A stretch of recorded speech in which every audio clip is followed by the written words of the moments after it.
Women are more picky in their mate choices than men, especially sexually. That's the case in every culture. And it's not surprising because women have more at stake sexually than men do, per episode, because men don't get pregnant, obviously. And so that female pickiness that's the case. That's definitely true. Whether it's worse now or not, I doubt if it is. I would say to young men who are irritated at women is, if you're irritated at women, as a class of creature, there's something wrong with you, because they're right. You're wrong. They're right to not pick you. If they're not picking you, it's because they're right. Wow. Now, that might get, I know that's a terrible thing to say, and I know perfectly well, it wasn't like I was particularly successful with girls when I was young. So I know what that rejection is like. I know what that fear is like. I don't know it as well as some men know it, because I wasn't rejected outright.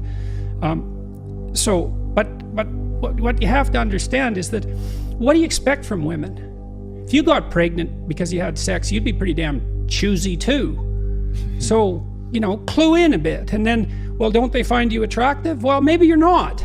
Like, have you paid attention to how you dress? Do you have a plan? Are you as educated as you could be? Are you a liar? Are you a rabid pornography user?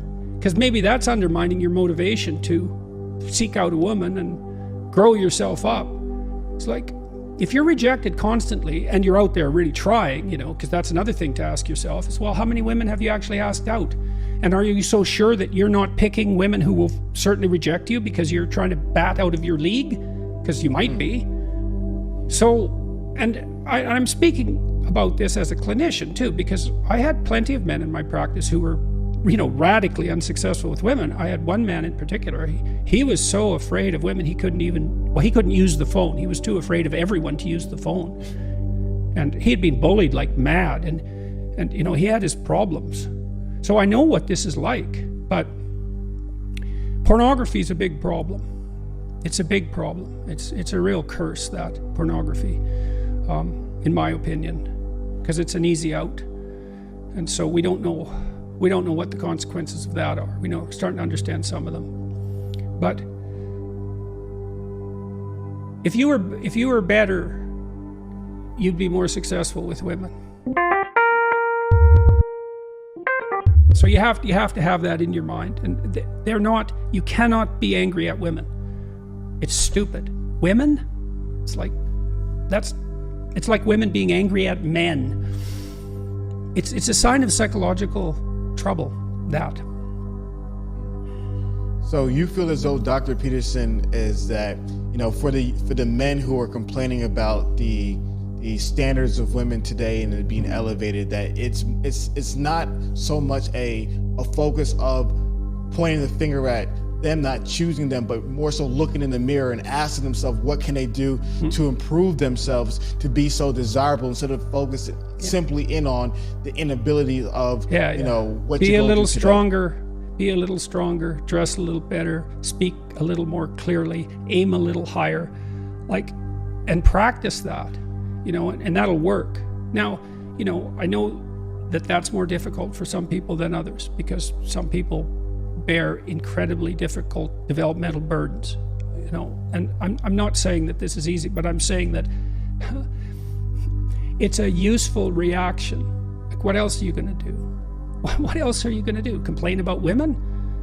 I've seen that in men. I went out with a group of men who were having trouble with their wives, and they'd gone off to this couples retreat, and it was mostly rubbish, although they were trying a bit to get their lives together. And I spent a whole day with them. There were 3 of them, and one of them was a guy that I'd known for quite a while, and every single word he said was a lie. and all these 3 did the whole day was complain about their wives. And I thought, what the hell's wrong with you guys? You picked them.